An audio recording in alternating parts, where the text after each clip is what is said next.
What's up, Dark Horses, and welcome to another episode. Today, we are not in San Diego, we're here in New York, and I've been doing a tour de rowing studios, and we are landed here today at Row House, who has been gracious enough to let me film in their space. Now, this is a really prime example of what a cool indoor rowing experience can be, and I would encourage you to look up if there are any rowing studios near you and you enjoy indoor rowing. Look and find if there's a class nearby that you may be able to get into. Row House is growing. I know that from having chatted with the owners, so perhaps look and see if there's a row house coming to a place near you, because I've taken this class experience. I did their class last night and it was super cool. It was really fun to be a part of a group atmosphere. So anyways, we are here at Row House, but we're gonna move on to our scheduled video, but it's gonna be in a totally different environment today, so let's get on with the show. So you just finished your workout, you get off your machine, you're hot, you're sweaty,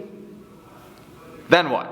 It's really easy to jump off your rower happy with the workout that you had and just be along your way. But spending 2 to 5 minutes doing some stretching, doing some active recovery on yourself, basically giving yourself the gift of active recovery after your workout could pay dividends on the back end of what you're doing if you can make this a regular practice of your daily workouts. In today's video, we're going to cover post-workout, that time after your workout that's extremely critical that you can take advantage of to make your body happier, healthier, and create better longevity in your life. Now let's get into it.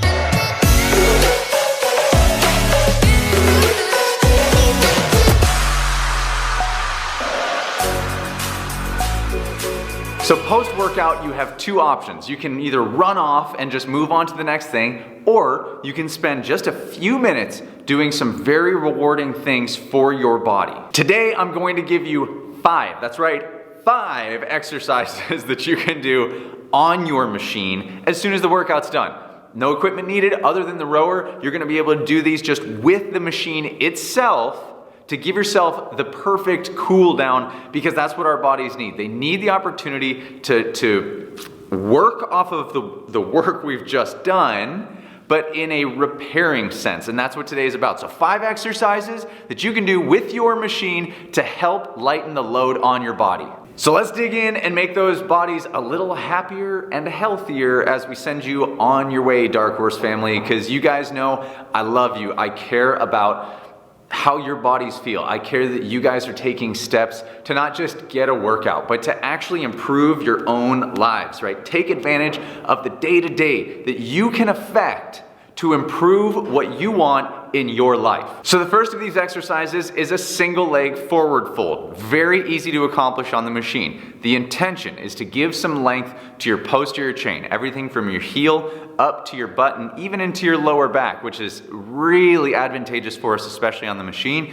We spend a lot of time in this seated position all day. We want to make sure that all this stuff gets nice and loose and limber, and that's what this exercise is about in particular. All right, so for that single leg forward fold, it's going to be as simple as post-workout, you're going to leave one leg in the machine. You can drop the other leg down, and it is simply going to be a reach and hang. And you're just going to drape yourself over this leg, and you're just going to stay draped and just relax into it, letting your whole backside just ease up and almost melt into that leg. Now, what I would like you to do, the actual prescription for this, is I want you to do each leg for 30 seconds. That's it, just 30 seconds. If you feel great, go up to a minute per leg. But again, this is about just a nice, easy cool down. This isn't this massive stretching session. So 30 seconds to a minute per leg. Now, number 2, I'm gonna call this the rowing pigeon. I don't know that that's an actual animal or something a pigeon would do, but we're gonna call it the rowing pigeon anyways, because if you understand the pigeon pose from the floor, which is a very traditional glute and lower back stretch, we're just going to accomplish that, but seated on the machine. So again, this is attacking posterior chain, but deeper into the glute, a little bit of hamstring and lower back. Now for the rowing pigeon, it is going to be as simple as taking one leg, bringing that ankle up and over the knee, and then it's leaning, trying to bring that chest forward into the leg. And again, I'm just kind of draping myself. None of this should be forced or aggressive. It's just a relaxing, like hang out, settle in. This is also going to be 30 seconds to a minute per leg, and ease into it. With every breath, you should be thinking about diving a little bit deeper into the stretch through relaxation, not force. So exercise number 3 is going to be a trunk rotation, and that trunk rotation is just something that I personally find incredibly valuable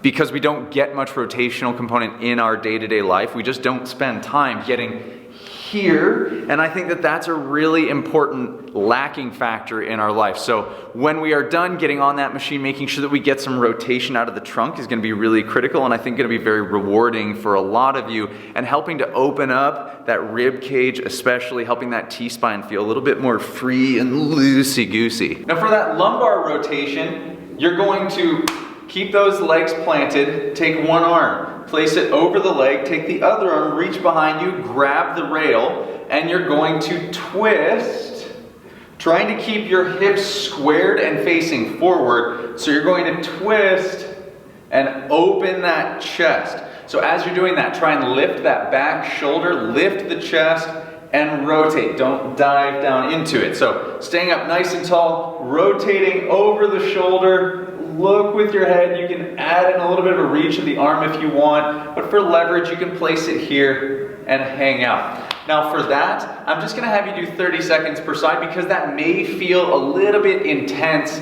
as you're rotating over. So I don't want you to feel like you're hanging out there for too long. The other thing I'd like to add is think about deep breathing while you're there. Take big,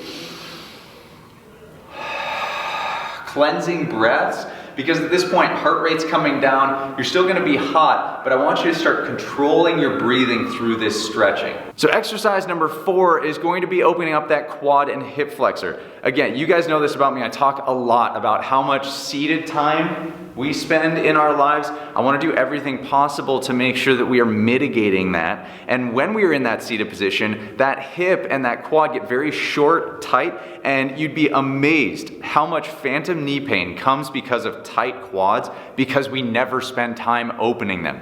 So we're gonna hit a hip and quad opener after this workout so that you can make sure that you are addressing some of the tightness that is just naturally going to happen because of our everyday lives. So here's where we're going to get into quad and hip flexor. So you're going to use a little bit of balance from this posted leg, and I'm going to start on my right leg. From here I'm going to grab my foot and I'm simply going to draw that heel up to my butt. Make sure you're sitting a little bit forward on the seat just to make sure that you're not getting that leg trapped or blocked by the seat. And from here I want you to try and drive the hip forward, pulling up on that leg, and you're going to start to feel this, and as you get more comfortable you can try and draw that knee closer to the floor. Again, 30 seconds to 1 minute per side, depending on how much time you've got and how you're feeling. And the 5th and final is going to be another thoracic opener, but also into the triceps. I am just a huge fan of this exercise. I've been doing it for a long time. It's going to result in basically using the seat for kind of a fun function in a way that you may never have used it before. But what it's gonna help to do is get a little bit of opening into your lat and your tricep, which is an area, again, that we just don't address very often, which is why I wanted to make sure that we put this in. Because we do so much pulling, we do so much internal rotation with our arms, I really like this because it helps open up some external rotation in that shoulder and starts to tap into areas that we just don't open very often. So here's where we're gonna have a little bit of fun with this, doing something that you may not have seen or in a way that you've used the machine before. So you're going to step back on your machine and you're gonna take a knee behind the monorail. From here, you're going to place your elbows on the seat and you're going to turn your thumbs out. So your palms are touching, but you're going to turn the thumbs out, make a fist. You're going to take your rib cage, zip it down. So you're going to draw that rib cage down, and you're not going to let it flare open as you move through this. So rib cage drawn down, thumbs out, hands together, elbows in tight together as well. And I'm going to slide the seat out until I feel a stretch through my lats, through my shoulders. And then I'm going to take my head and I'm going to try and bring my head down. Oh, that feels really nice. And I want you to do that for 2 minutes, 2 whole minutes. Set a timer, because you're not gonna be able to look at your watch, so set a little timer on your phone, 2 minutes of that, and just breathe into it. Again, every time you exhale, relax a little bit more. So take that time post-workout for yourself. That is really what this is for, is to address some just very natural movement components that are critical to everyday life, making sure that your body is not just getting a workout. Anybody can do that. It's that you are treating your body right and setting yourself up for success. And remember, it's doing the little things for yourself. It's the small action steps that you can take on a day-to-day basis, and that is what being a dark horse means, right? It's taking action on your own life, because nobody else is gonna do that for you. There's no magical pill that's going to make your body feel better on a day-to-day basis. It's whether or not you are willing to take ownership of the things that you do on a day-to-day basis, taking small steps towards becoming who you want to be, being the dark horse of your own life. So guys, thank you as always for tuning in to another episode with us. I hope you all know how much I love you dark horses out there. You guys are an incredible community, and I just really appreciate you guys coming and checking out what we've got to share. So, as always, if you guys loved this video, make sure that you hit subscribe, and if it just touched something deep inside your soul, make sure you hit that little bell, because that's gonna get you alerted every time we come out with a new video. And guys, as always, we will see you on the other side.